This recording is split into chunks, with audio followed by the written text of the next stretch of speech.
Hello, everybody, and welcome to the first ever DreamHack Denver Hearthstone Grand Prix. My name's Cora Georgiou, and joining me to kick off this weekend is going to be Noxious and Lorinda. We've got Admirable with us as well, and it is going to be an incredible weekend of North American Hearthstone, the fourth North American DreamHack event for the year, and the final North American DreamHack event. Noxious, how are you? What's going on? I'm good. I'm just happy to see that finally, after the entirety of 2017, we're closing in the NA chapter of DreamHack. There will be more, of course, some of them taking place in Europe, but the general storylines of DreamHack are finally coming to a close, and there's a good chance, perhaps with the names that have come to this event, that we get maybe a repeat champion. Yeah, all three champions from NA here, so that's going to be interesting. Shoop, Muzzy, and Dr. J all turning up for this one. 4 NA events. That's how many DreamHack Grand Prix there were total last year. 4 in the NA completely this year. Yeah. 3 more Europe's getting bigger and bigger. It's incredible how much the DreamHack scene has grown. We've got about 200 players playing in this event today with a $25,000 prize pool. And like you said, we've got the 3 reigning North American DreamHack champions all playing. I would personally love to see a repeat champion. It's an absolutely incredible storyline, but I love new blood as well. So there's a lot on the line for players, young and old, new and otherwise. This is the last North American DreamHack, but we're kind of in an interesting place in Hearthstone right now because points are kind of irrelevant now. The World Championships have been announced. They will be in Amsterdam, of course, in January. And we've got most of our World Championship lineup as far as players that will be attending. So we're at the end of a Hearthstone set rotation. We're going to have the new announcement at BlizzCon. We're at the end of the Hearthstone year. So it's interesting to have a major in this space, right, where there's, not a lot on the line other than the money and preparation for next year. The players really want to position themselves well to maybe be picked up by a team going into the next season, to set themselves up for success as best as they possibly can going into the 2018 year. Right, and I don't think you can underestimate the value of getting a title like DreamHack under your belt. So even though you may be thinking, well, the points don't matter to me very much and it's not going to affect the standings for the larger, Blizzard sanctioned tournament scene, yeah. For the time being, what it means is that if you get that title, you're not only setting yourself up for getting picked up by an organization, improving your standing, but in general, just the glory of it, right? Like, you just get to say, I have a DreamHack title under my belt. And not many players in the Hearthstone scene can say that about themselves. It's a very prestigious title. DreamHack is a championship that can make a career. I mean, we saw Orange, his now playing in the World Championship, started with a DreamHack victory, and his career has absolutely skyrocketed since then, Lorinda. There's a lot on the line for these players, and they could potentially start to kick off their careers with this. I don't think you can underestimate as well how much how much all of these players in this arena are competitors. Doesn't matter what you're competing for. I mean, 25,000 is a lot of money, but as you said, that's all there is on the line. But these guys come to compete. They want to beat each other, and they want to keep beating each other, not just for today, but going forward. So winning today says, I'm the boss. I'm going to the next tournament as the champ, etc. Yeah, it absolutely does. So still so many incredible players. We've got, of course, the 4 champions. We've got Panda Global representatives, Tempo Storm representatives. I think our first match of the day could even be DreamHack Montreal champion Muzzy up against whoever his opponent will be. I believe it's ImmortalLion. So for ImmortalLion, that's quite a name to go up against right off the bat. Muzzy, of course, having won DreamHack Montreal, now in the lead for the Americas region last call points. We're assuming he will be playing at the World Championships. But Muzzy, he's had an incredible year. Bar none, has had an absolutely incredible year. But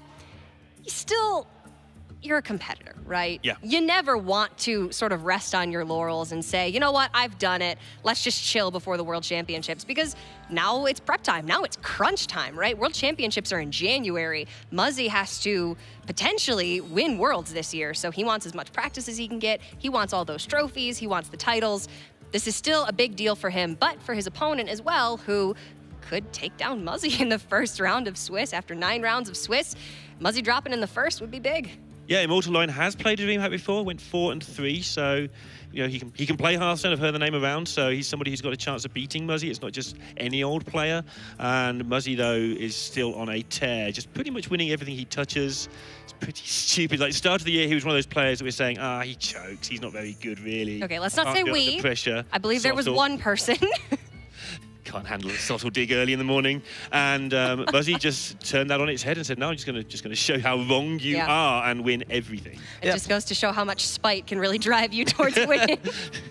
As far as their skill level, right? We have to put it in the context of a metagame, and I feel like even though at this point people have said, well, the metagame's figured out, truth is that there's still a lot of shifts occurring. You know, people said Razaka's Priest is the dominant class, the dominant deck for that class. Now it turns out Big Priest is doing extremely well, coming back a little bit over Razaka's Priest in many respects. Jade Druid coming back with Mark of the Lotus. Many people running that card in their deck. Surrender had it, in fact, just recently at the HCT Summers. So we've seen a lot of quote-unquote novelty or refinements of deck list, despite the fact that the expansion's been out for a while. The quick balance patch that happened that modified a lot of the variables that you'd expect to happen in the metagame really start to stir things up. And I would say that this being a last hero standing, which means it's not Conquest, and so it's maybe even more different of a format to explore, means that there's definitely a big component here in this event that has to do with the ability to figure out not only what decks to bring, but how to build them with the strategy at large.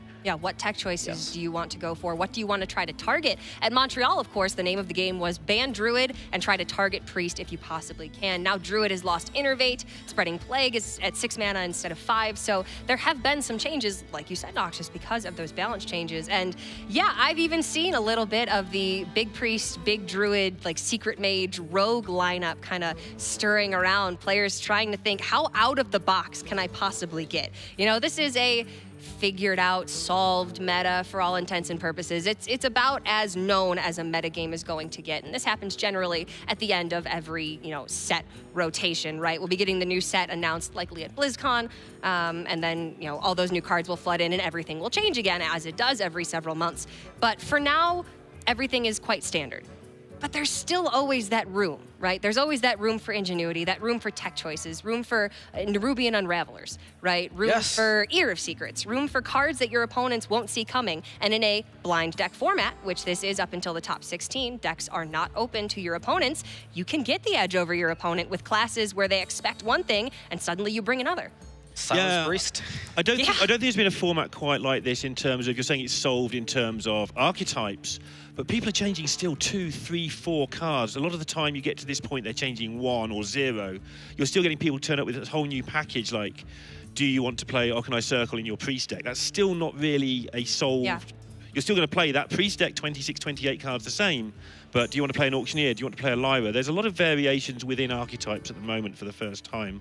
And I want to see somebody mess up today because we've had a lot of rule changes with Pyromancers and counterspells all working a little bit differently. You want to see some misplays, Lorinda. Well, our first series of the day is going to be Muzzy taking on ImmortalLion. I don't imagine we're going to be seeing too many misplays in this one, as we've talked time and time again about how phenomenal of a player Muzzy is. But ImmortalLion also is a name you'll probably recognize from Ladder, as a lot of competitive Hearthstone experience as well. So I think we have the picks and bans ready. We can go ahead and get a feel for what we are going to see in our first round of the DreamHack Denver Grand Prix. Muzzy will not have access to his Priest. ImmortalLion will not have the Rogue. So it's going to be Muzzy on Druid, Rogue, Warlock, ImmortalLion on Priest, Druid, Shaman. These are largely the classes I was expecting to see, Noxious. Yeah, Muzzy here with the Rogue ban, very much respecting what I think is considered the best deck in the metagame. Oddly enough, people kept saying, as every time Rogue is dead, please Blizzard stop killing Rogue. Turns out, there's not only Miracle Rogue, we found a way to default to the old school Temple Rogue with a much more versatile twist. I mean, cards like Bone Mare, Vilespine Slayer, just allowing that deck to solidify early leads with the Pirate package. So it's been dominant across the board, across pretty much all matchups. And when you look at ImmortalLion's Rogue being banned, that means Muzzy's got a very different strategy. And if you look back at HCT Summers, Surrender did something similar. Banned the Rogue, had the Murloc Paladin. And we didn't see the Murloc Paladin in Muzzy's lineup. I expect sometimes you want to kind of take away the Rogue so that you can jam it in, but he chose to bring the Warlock instead. All right, guys, first series of the day is ready. Lorinda, is it going to be Muzzy or is it going to be an upset already? I think Muzzy takes this one down. I think that Muzzy's going to have a good chance of repeating, in fact, today. I think he's really up for this. All right, Noxious. I got to make the same bet. I'll bet on the champion of the Montreal DreamHack. Nothing like taking on the mean Muzz in the first round of DreamHack Denver. It's going to be Muzzy versus ImmortalLion. Don't go anywhere. Round 1 starts right now.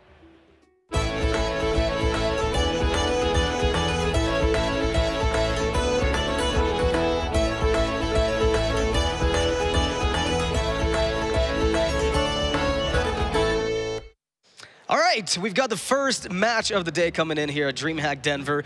We've got Muzzy against ImmortalLion, as we've talked about. The picks and bans have been explored. Now, there's a Warlock on Muzzy's side, and we've seen a little bit of variation in how the Warlocks are built nowadays. What do you think exactly the Rogue ban represents?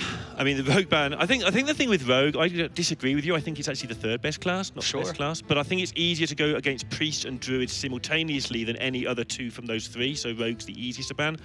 The lock could be pretty much anything, but it'd be some sort of control deck. We've seen a lot of weird stuff with double Geists recently in lock, so I think Muzzy's got some really highly teched out weird Warlock. Yeah, I'd like to see that. I feel like Zoo is not necessarily a bad deck to bring either. We've seen the resurgence of Zoo with the Pirate and Demon package. We'll see whether or not that is the case. First game is on their way.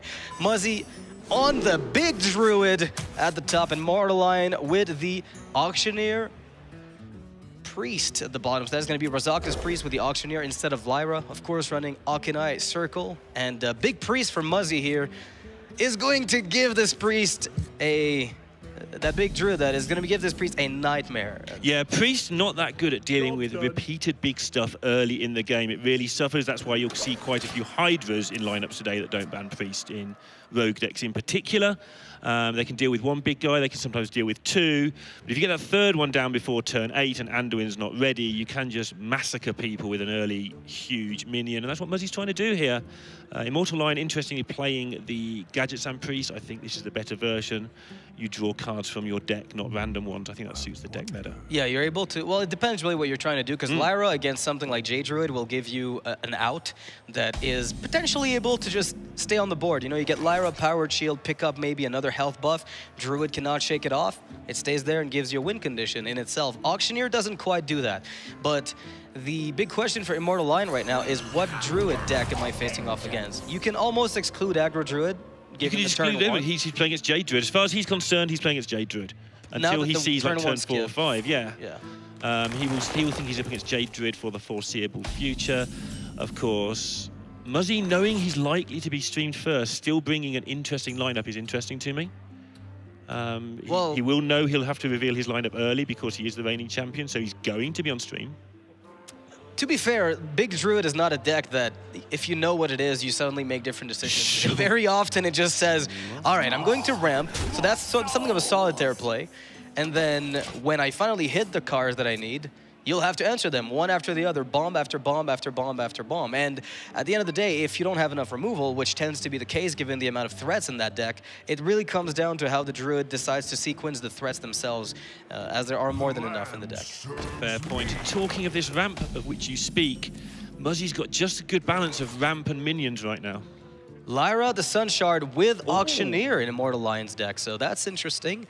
The possible cut there could be Galaka Crawler. I don't believe we saw it in the mulligan, and some of the flex spots in the early game are something like Doomsayer versus Galaka. Some people choose to run both for the massive, you know, anti-aggro package, especially against rogues.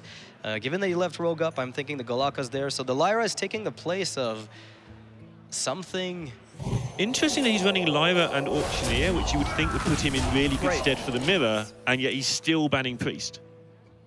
You'd feel that this Priest versus Priest with this lineup is pretty good for what we've seen. He's going to draw a lot of cards, which was that mirror match is all about. And so ImmortalLion must have the dual thoughts that A, Priest is the best deck in his eyes, and B, he wants to play the best version of the best deck. Is he targeting Druid, maybe? That seems like a reasonable assumption. He's got to find space for Geist as well, most likely. Although Geist might be a little bit overrated against Druid. It's obviously really good, but... It's okay. It's sadly not. The fact it's a 4/6 obviously helps against Priest as well, which is relevant to putting it in your deck. As we see, Lich King versus Thalnos. Who wins this fight?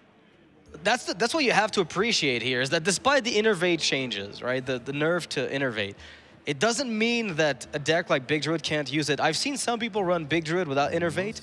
The issue with that is that you don't get your threats online necessarily as early as you'd like. And the earlier your threats come out, usually the better you are, the better off you are. You can almost guarantee you're going to have 2 ramp pieces having been played by the time you get to about turn 6 or 7. So you'll have Wild Growth and Jade Blossom, Wild Growth Keeper, Jade Blossom, Mire Keeper. Those tend to have been played at least in 2 copies. So then the Innervate, what it lets you do is jump from 7 to 8, where your big threats start coming out. If you play the Anaconda, then you can get from 6 to 7 immediately. And those are sort of the key purposes of the I mean, if I told anyone to go away and build a big rogue deck for some reason, they'd play Counterfeit Coin as their #1 card. Sure.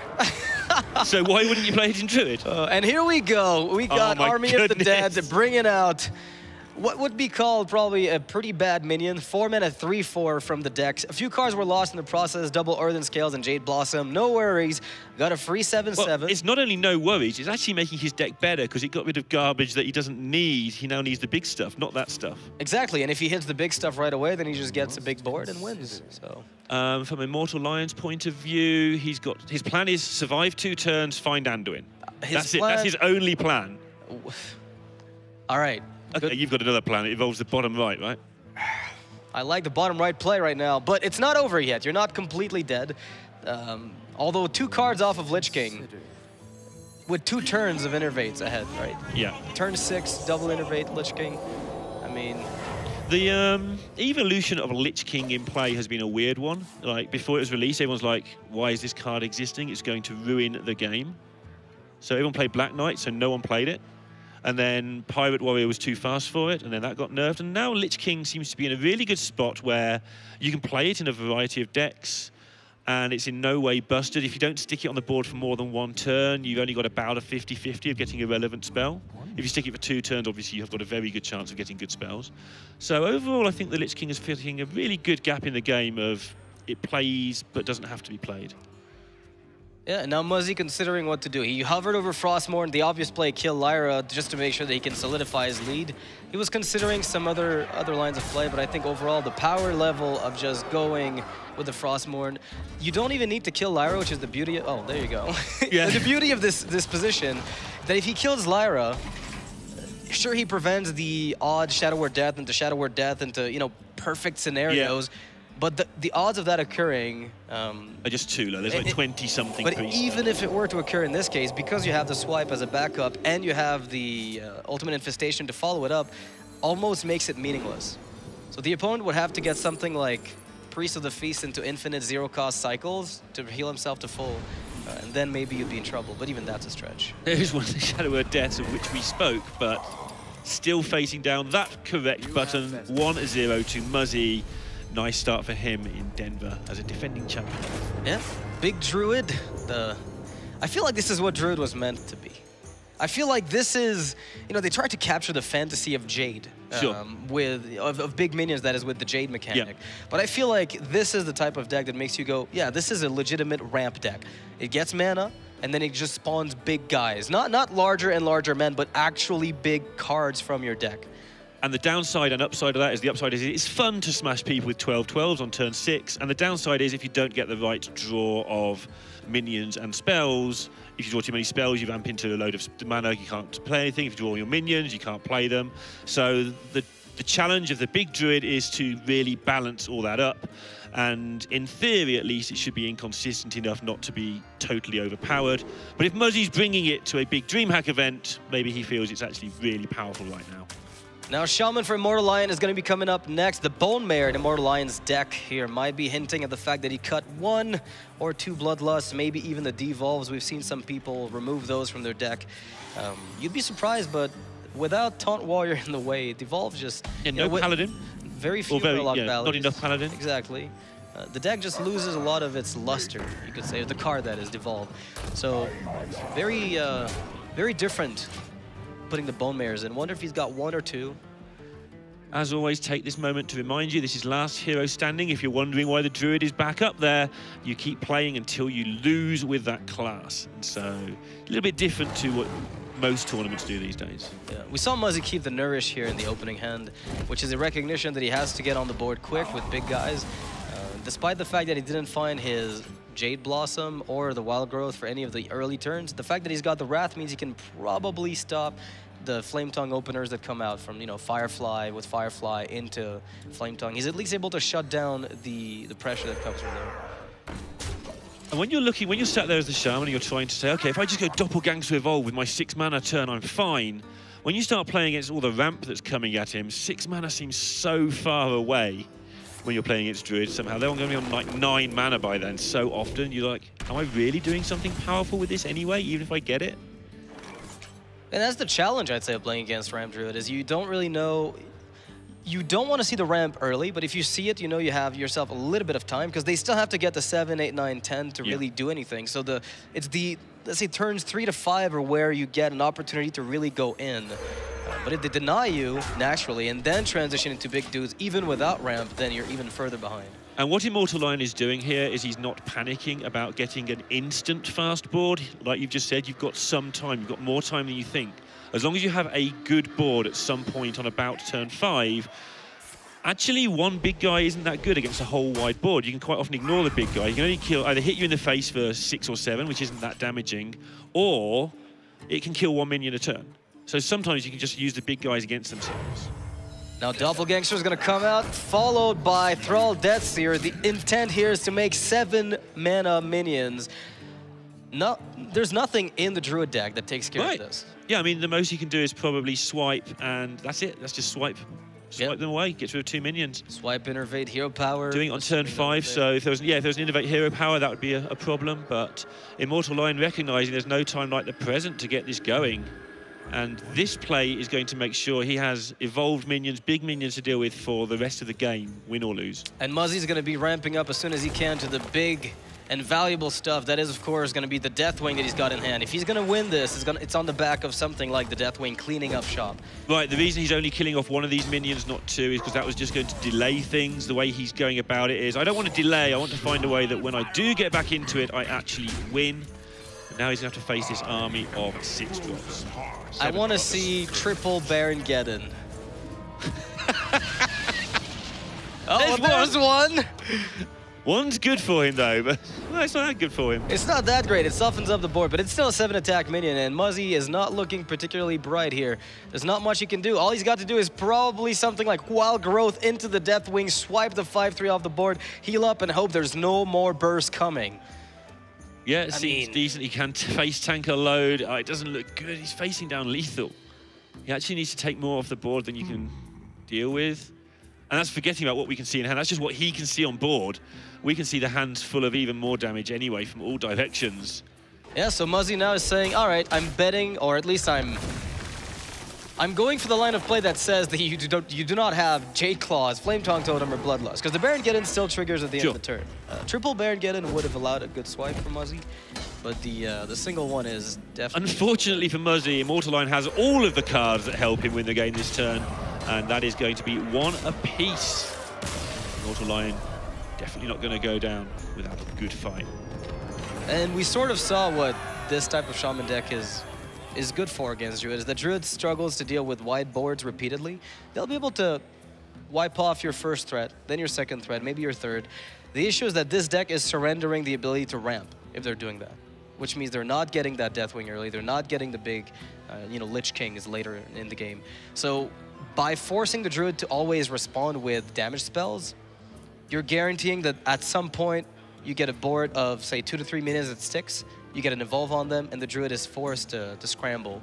And this was one of the best case scenarios for ImmortalLion.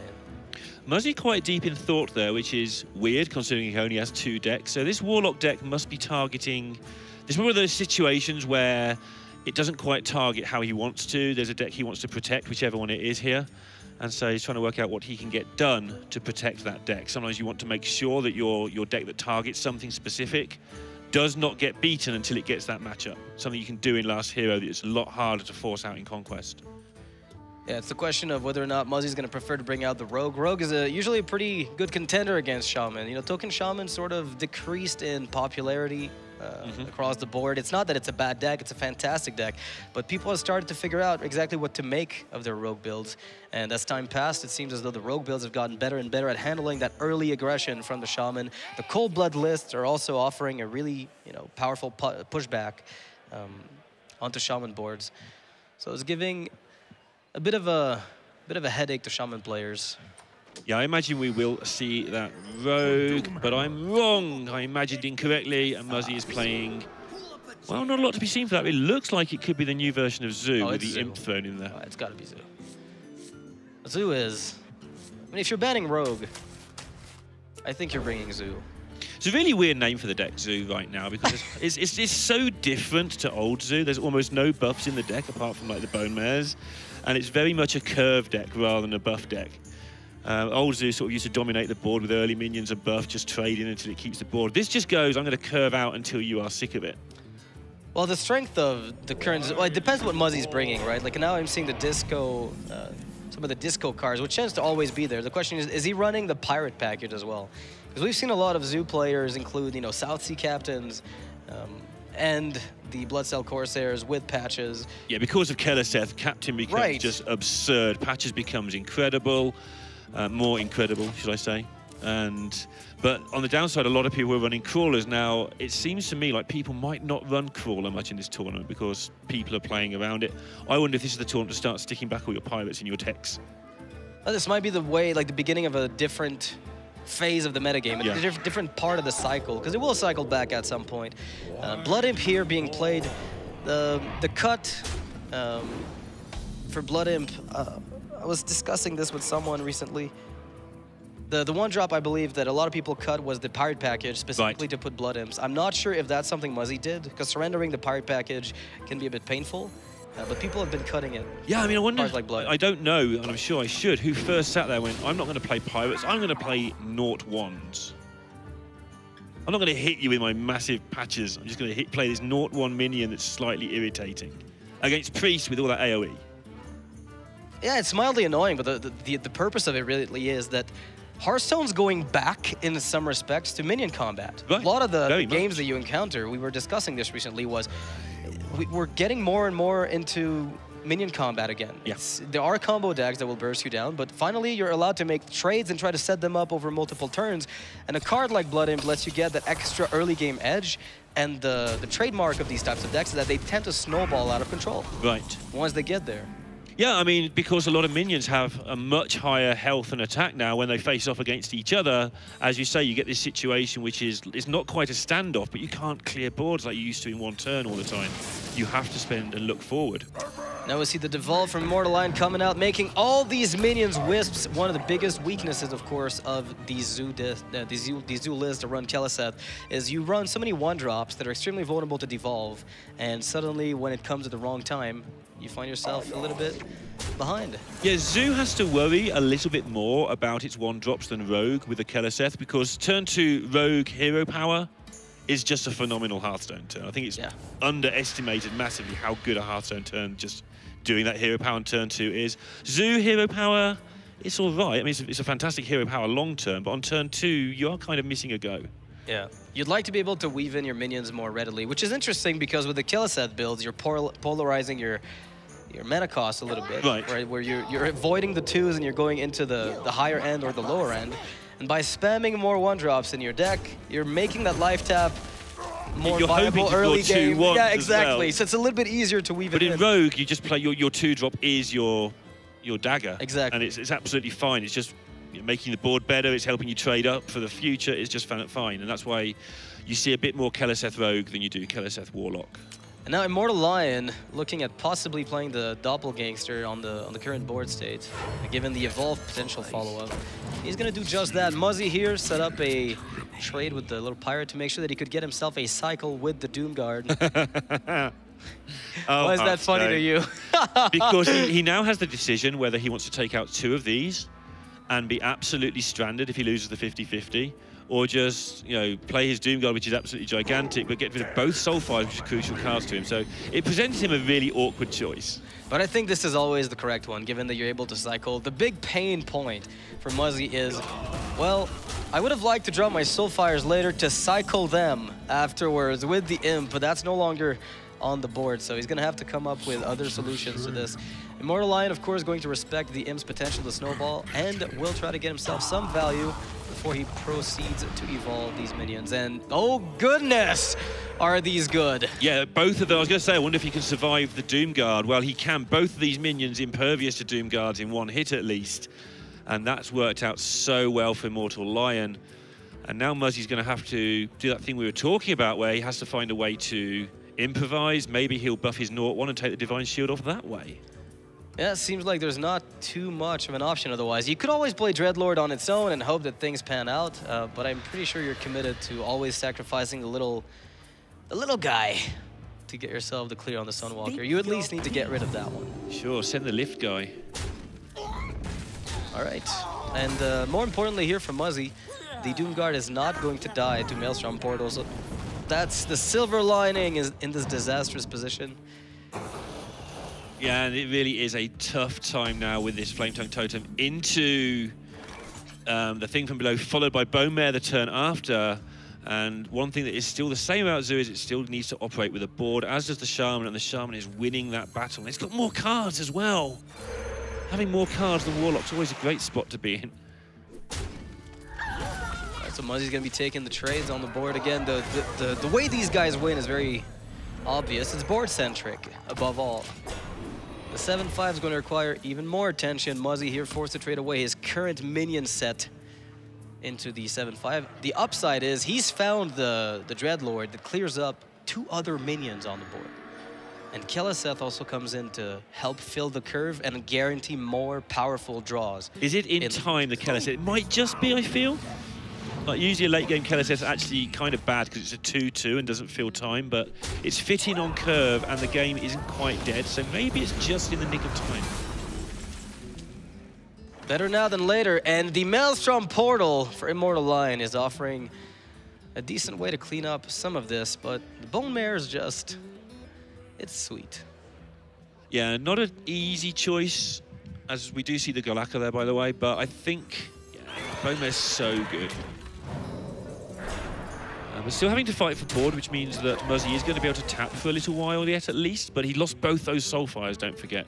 That's the important part, really, is by losing Soulfires, you know, I don't think he's running Mortal Coils. He might. South Sea Captain, after the Keleseth was played, is going to help him out a huge amount here. To the rescue, Little Patches. And this is what we were talking about, right? Yeah. This is the deck that we were discussing, the Demon/Pirates package in a Warlock deck that gives you kind of the push power that you need early and late. And now he's got Silence available to him as well. This might mean this Keleseth has come just in the nick of time. And Muzzy working out how much of this do I need to deal with? Do I need to take down the Bone Mare even? Because it protects the Captain if I do. But whenever you leave a Flame Tongue up, bad things tend to happen. Yeah, they tend to happen, but the issue really is, do I want to let this Bone Mare get value trades? Because there's no way for him to ping, I don't believe, the and he can silence the Flame Tongue next turn in some scenarios as well. Exactly. So the double trade hurts, but it seems to me the only way to guarantee that this Captain and the other minions on the board afterwards are worth anything to you. This Captain's not going to be worth much. Ugh! Ouch! That's not worth much at all, and Muzzy's now in a situation where he's got a silence, and he wants to silence 3 different things with 1 card. And he's going to be taking notes here. There's a Golakka Crawler in that Shaman deck. It's not always there, but it is something you expect out of it. Oh, well, there you go. Muzzy finding another threat to play here, and it is not going to be just a measly 5-7. This guy is going to be a 6-8, no discard. That could test the board, all right. Still has this health total that's going to keep him in range of tapping, which should help him keep up with the Shaman, but Shamans don't mess around. They've got the hero power that gives them a minion straight onto the board, not into the hand every single turn, and they have all this doppelgangster silliness going on, and the second any more evolves are drawn, Muzzy needs to make sure this board has been emptied. And right now we see ImmortalLion setting up a Bloodlust. Just wants to go wide on the board, does not care about what happens here, unless Muzzy techs something fancy like, you know, a Hellfire, or picks up Gul'dan off the draw. This is going to be something of a guaranteed death. And it looks like Doom is but coming. Muzzy knows it. Yeah, there's too many things that ImmortalLion can have here for Muzzy to have any chance at all. Like you say, he knows what's coming, but sometimes they surprise you, but this isn't going to be one of those times. This is the Bloodlust. ImmortalLion taking a 2-1 lead in the first round against the reigning champion. And that Shaman, a little bit of everything in it, right? We've got the usual, this is the usual package you'd expect with the top-end Bone Mare. I haven't seen Karen Bloodhoof, but he banned Prix, so I don't think he has any intention of playing it. Something to keep in mind is that we've seen a lot of Karens recently. Yeah, it's a card, obviously, that's so good against Prix. I mean, Cairn's one of those cards that whenever you go to build any deck that goes to any sort of value, you have to at least look at. And then you remember polymorph and hexa cards, and you sort of put it away again. But the second you get into a meta where Priest is existent, and you've got like a card that gives you 2 Yetis for the price of 1.5, you've got to seriously consider it, and it fits nicely into decks now as well, with 6 drops being slightly weak in the class that are currently being played. Yeah, I'd say even that, well, I was going to say, I'd be surprised if we didn't see Karen and Rogue for Muzzy. You know, if you leave the Priest up, the card just has a ton of power. We see here Muzzy with the Bittertide Hydra, maybe does not play the Cobalt Scalebanes. Those tend to be sort of the interchangeable 5 drops in the deck. Cobalt Scalebane giving you more power. Bittertide Hydra builds usually end up containing Prince Valinor to compensate for the health loss. But it's much more aggressive, of course. Gonna need to be, though, this start here from ImmortalLion's got all the bits and pieces you want from a Shaman hand. You can put things on the board, you can buff them up, and you can use your weapon to kill other stuff. And then you can draw more cards. Pretty much where you want to be. The opener of Dreams here from Muzzy for ImmortalLion. Yeah. J-Claws to handle the first part of the Firefly, and the second part that's coming right up is pretty much what you're looking for. And as we said, the Rogue's 2-drop is the dagger. Yeah, it's going to work out absolutely fine for Muzzy. He also has a hand that can very rapidly develop into a very good hand with the removal available, plus the Bone Mare. Should fill in those gaps over the next couple of turns. Of course, if he does pick another Bone Mare up, suddenly things start to look a bit grim for him, as he will get out-tempoed on board. Yeah, it's really all about getting that early lead, though, because if you get to turn 5 against Shaman with that Bittertide, it's often enough for you to take 15 damage. If they have to trade into it, they'll happily do so in some cases, just to finish you off. Double Bittertide, though, Runner Bittertide can be extremely powerful, regardless of what you're playing up against. But if there's any class against which it's risky, it's gotta be Shaman. Yeah, first question is, do you want to take down this elemental with your patches or with your deckhand? Or with nothing at all? Maybe your dagger again, yeah, on the next turn. You know the J-Claws is going to be eating up the Flame Elemental, so that frees up the dagger, the weapon charge so that your Pirates can live, which means you then have trading potential. You're able to take out totems, which are likely to come out here, as there aren't too many 3-drops in the deck for ImmortalLion that you'd otherwise take care of. So I think this is a very good recognition of Muzzy, of the value of the little Pirates that are going to be coming out. Yet again, killing things over several turns. A theme of Hearthstone that seems to be getting more and more prevalent. So, Muzzy making use of that and making use of the fact that he still has quite a lot of resources in hand, especially if he can just put pretty much any card in his deck next turn that comes off the top will be useful to him. An SI7 in particular, those sort of cards. All right, Muzzy does find a totem that he was looking to snipe with that South Sea deckhand, assuming he was on that game plan. I think that he was, given the redaggering on the previous turn. This hand is stop heavy. Yeah, we were saying about that second Bone Mare, and there it is. Just not the card he was looking for right now. Now there's the question of how much you can let this board get away from you, because you almost can never let the opponent have a lead when you're playing Bittertide. So you have to make some cleanup work happen before you commit to the Bittertide. And then there's the question of what combo piece do I use with the Vilespine? So then you have to absolutely get another 1-drop, a backstab, some form of shadow stepping if that's a possibility. There's very little in the deck that is going to be coming out to really save that Vilespine from being active on 6. Yeah, and this is such a hard call for Muzzy. I mean, the obvious play looks like it's good, just clearing up most of the board with deckhand plus patches, but you just don't have a way forward after that if you do it. But if you don't do it, your next turn, you're going to be facing down a lot of stuff. You haven't got way for that Hydra like you explained. And so to make way for the Hydra, Muzzy has decided to take down what he can here. There's no way to really make this any better. Muzzy's got to commit to something like this. I mean, Muzzy's got to look at his hand and say, how do I win this game? And you look at the numbers on the bottoms of the cards and you say, I win it with brute force and hope. Yeah, that's exactly it. You just stick a few big minions, and if they have to be devolved for whatever reason, then at least you don't take any damage. Oh. And that's a brutal draw there. ImmortalLion picking up the Galaka Crawler as the Pirates come down. Going to be the story of the day. How many people brought Pirates? How many brought Crawlers? Really hard to judge based on a sample size of 1 match. But this particular match, the Crabs are having their way. And of course, the Healing Totem comes in, rescuing the Fire Elemental from the dagger hit. Could have been Stoneclaw, but it's always more dramatic when... Oh, Muzzy. This is not the game where you want this kind of hand. Well, maybe it is. Honestly, if he just picks up any 1-cost card or any 0-cost card sure. from the draw, he's good to go. And his deck's full of them. Decision time now for ImmortalLion. He can consider using this Evolve now just to make this board a little bit more stable. I don't think he needs to because of the Crawler.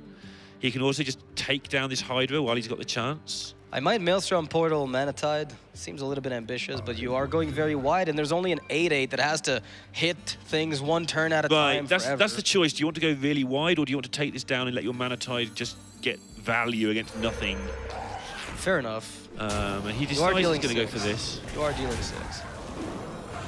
And it's still pretty wide. And back to square one for Muzzy. Again, that Bittertide Hydra in the matchup, not finding the best spot to be. And the early game did not line up. No backstabs. Needs a 1-drop. Gets a 1-drop, so he has options available to him at least. They might be too late, but without that, he would just have been folding up next turn. And more importantly, he gets the second 1-drop for the other Vile Spine. Right. So now he's got a real shot at coming back in the game. Yeah, and if he does come back, those Bone Mares will finish it off. If he can just get this board for 1 turn and 1 turn only, the Bone Mares will say that is never changing. Yeah, and the ImmortalLion's kind of faced with a conundrum where he can develop onto the board, but he can't handle what's in front of him. You know, there's always the worry of Shadow Step. He's thinking, well, if this Vile Spine sticks, then it gets Shadow Stepped, and I lose my quote-unquote free thing from below, which is a bad deal. Yeah, you don't want to devolve a Vile Spine, it just makes it better. Right. On average, the stats are going to be higher, but at least you avoid Shadow Step Nightmares, and you can almost pin your opponent on having something like that, given how bad their plays have been. So Shadow Step is definitely in the range of Muzzy from ImmortalLion's perspective, and we're going to see whether or not he gives it any credence. I think he's thinking about an Evolve here because he's spending a long time wondering whether to play the Totem first, the thing from below first, which is actually just a card that's borderline not worth evolving because it's fine as it is. You know, you're trying to evolve it into what exactly?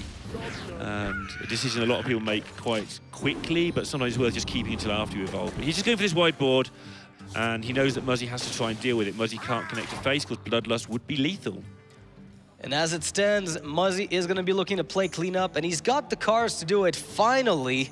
It took forever to get there, but he's got the backstab, he's got the Vile Spine Slayer, so he's able to go through and clean up most of the totems. The big worry, of course, is, well, turn 7, there's Bone Mare, there's Bloodlust. So those are all possibilities that could worry him. Yeah, so he needs to work out the minimum number of things he can kill. Yeah, if you can't kill them, then you start just going face anyway, because there's no point. But if he can take them out, which he should be able to with Backstab, Vile Spine, the stuff on board, he should be able to get rid of enough to go safe. And if he can do that, he will do that. All right, so ImmortalLion, having developed that wide board, expects it to stick more often than not, given that he's seen the patches, he's seen the South Sea deckhand, he's not seen backstabs.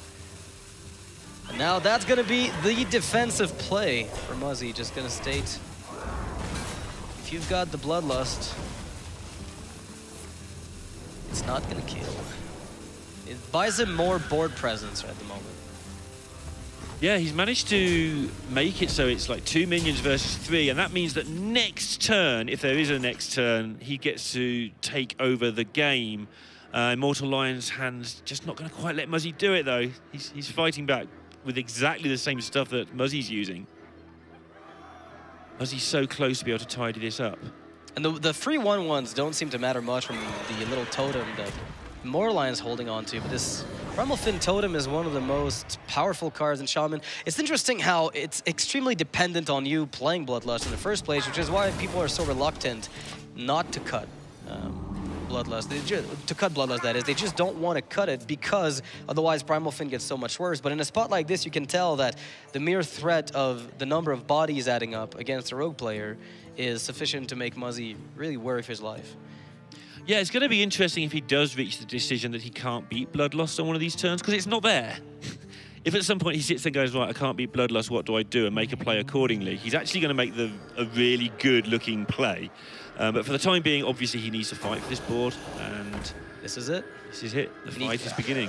It's a good fight. You've seen one Maelstrom Portal already having been used earlier, so there's a good chance that this 5-1 either gets traded into by one of the few minions remaining, which is good news, as you lower the number of minions that are left. Or you simply keep the Bone Mare. The opponent gets a little bit greedy. Back and forth. ImmortalLion going to get some Jades on the board. I wonder how often we just see a all-in devolve lane here. And he's got a double devolve, and he's already played some pretty powerful cards. Going the wide with the totem isn't unrealistic, but I would like to see something perhaps a bit more aggressive. Huh. Well, the 1/4 spawning 2/2s. Muzzy getting more and more idea of what he's up against now, though. He only has to beat Bloodlust now. Everything else is gone. That's not the best. That's okay, but Alarmobot, I mean, you wanted to body the stick on the board, not... Yeah, not a 0-3 that goes away sometimes. Yeah. That's not good at all.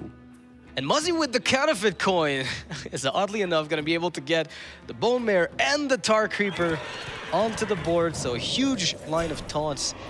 Only really weak to devolve in many ways. The big upside though is that he's able to remove the minion count.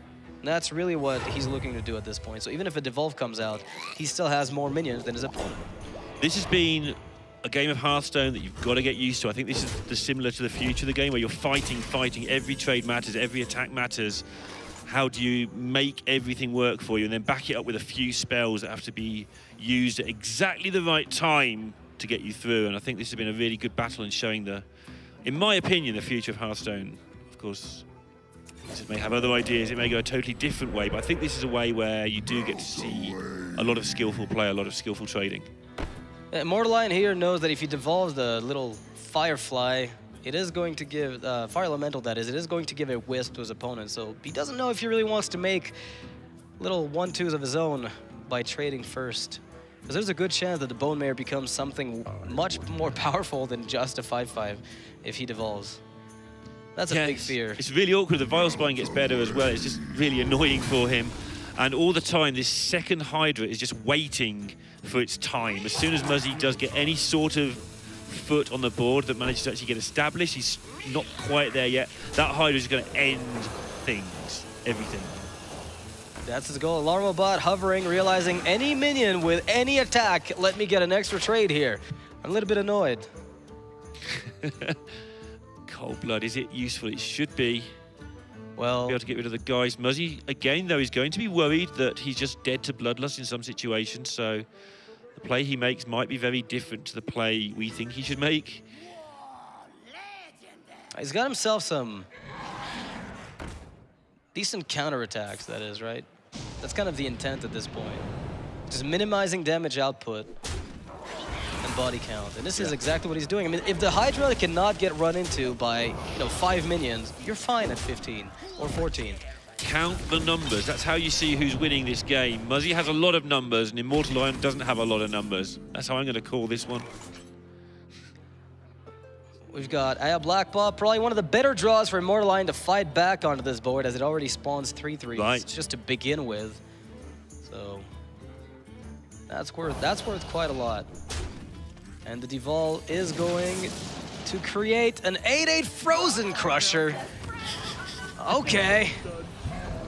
All right. Okay, well, no cards each in hand, so everybody's got perfect information apart from what's left in their opponent's deck, and they'll both have a very good idea what that is. There's something really, really bad for Muzzy right now. He's gotten all of his top end already. Sure. All that's left are little 1s and 2s. Well, not 2s, but 3s. There's a lot of 3s left. We haven't seen him play a 3 yet. Right. So whether he's playing SIs or Flappy Birds could make a big difference, depending on what he's gone with there. I mean, Edwin Van Cleef is dead. SI7 does not get a trigger at the moment. The little pirates, I mean, they're nice, but Patches is out, so that's also mostly useless. So most of what is left in his deck has very little impact. Keleseth would be way too slow. That's the Keleseth I was talking about last game. You play a 2/2, your opponent does anything else, and you're way behind. Yeah, and it's one of those spots where the rogue player simply doesn't get to capitalize on their strength. Their strength is 1, 2, 3, 4, 5. So a crazy swashbuckler. Now that could turn things around. Yeah. But there aren't too many impactful cards left in Muzzy's deck at the moment. I don't know if he's running, there's the Cairn that's there, but it's also too slow with the amount of health he's got. I don't know that he's running something like Lich King. We've seen it come up sometimes in rogue builds, but it's not particularly common. Muzzy keeping that Cold Blood, he must feel he has enough activations required to not play the Cold Blood just yet. Lets you kill the Golem if you pick up say, a South Sea deckhand, you're able to put the Cold Blood on it after the trigger, and then you can trade away your face into the 5/3. Even though this is only a patches, like one of the worst minions ImmortalLion could draw, every turn he makes a minion with that hero power anyway. That is just saying my Bloodlust is going to beat you. You cannot control 2 minions versus 1 repeatedly if you keep drawing like this. And so even though it's only patches, ImmortalLion is just getting a wider and wider board whenever he needs it. Yep, keeps it for the possible Flame Tongue Totem synergy, of course, or Bloodlust synergy later on, and the Swashbuckler comes up. Does that change anything? Nope, it's complete garbage. You can always hit your Frozen Crusher for good measure, just make sure that it dies for real. All the build-up and then just let down by the weapon. So many things were so good there. Oh man, Freeze Shaman. What a deck. Why can't I just have a Doomhammer? Why can't I just get something useful here? He's not dead yet, so that's the upside. Muzzy's not completely dead. There's always a... So many outs now, though. Surprise! Patch just came out.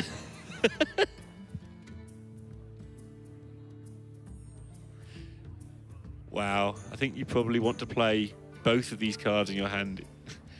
Don't think you want to play just the Alarm Bot and pull the Double Gangster. That would be bad. He's worried about his life right now. The trades are telling you a little bit about that. Yeah. Well, he's also got perpetual ways of putting lethal down, so there's no reason not to protect his health. He's putting lethal down, plus with any top deck, he just wins. Like, the Bloodlust will happen, even if there's only one. I think there's a second totem as well. Yeah, Muzzy gives it up. ImmortalLion starting off his campaign with a win over the defending champion. You just literally can't do better than that. It seemed to me like Muzzy, with the way the picks went, was really trying to let the Priest through so that he could beat it, and he did so in the first game. But it's the other decks that I don't think he was particularly well, well matched up against. Also, the Rogue hand didn't pan out. You know, the Warlock hand did very well, but the Rogue hand just did not go where you wanted it. And it was what you said, really, that Muzzy drawing all that late game so early. He got through the early game okay into that late game, but the second that was like a 50-50, now he's got to draw that early game at the wrong time. That just did not go well at all, as you would expect. Yeah. So we have a second game underway at the moment. We've got, I believe, Chalky currently playing against another opponent that he was paired against on the field. I'm not sure what the other player's name is. I think it's Demigod, actually. Demigod, okay. Name from the past a little bit there. That's a very high-profile match in terms of the names that have kind of lived through Hearthstone history since the earliest days. Chalky, of course, having won DreamHack Austin, is potentially up for a repeat performance in the DreamHack event, maybe getting himself a second trophy under his belt, which would be kind of incredible. He's level with Orange in that he's made 4 DreamHack Grand Prix top 16s. Yeah. And Chalky doesn't play them all, neither does Orange. He doesn't play them all. He doesn't play many of the EU ones. So to make 4 is absolutely insane, including, of course, that win with control decks at a time that he was a meme as being an aggro player against Terrence last year, of course. So Chalky, one of the big players on the scene, 42 wins, 17 losses, that's 71%. Yeah, that's pretty ridiculous, right? So we can look at where they're at in their game at the moment. Chalky versus Demigod currently playing their game. I would venture, of course, that Chalky will be playing at least one aggressive deck, possibly more than that. He's currently